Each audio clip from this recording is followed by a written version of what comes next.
नमस्कार. सत्या सरन लिखित ऋतुनंदाची अविस्मरणीय कहाणी म्हणजे एक होती ऋतू. कोणत्या 5 गोष्टी याच्यात महत्वाच्या आहेत. राज कपूरची लेक, उद्योजक राजन नंदाची पत्नी. तरीही ऋतूला आपण वेगळी ओळख निर्माण करावी असं का वाटलं.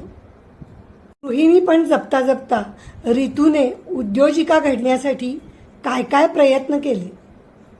त्या आणि भिशांमध्ये वेळ न घालवता ऋतू LICची ब्रँड अँबॅसेडर कशी काय बनली.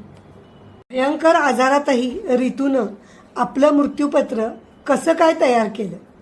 वडील राज कपूर यांच्यावरचं पुस्तक ऋतूनं कसं काय लिहिलं. शेवटच्या क्षणापर्यंत स्वतःतलं लहान मूल जिवंत ठेवणारी ऋतुनंदा एकदा वाचायलाच हवं.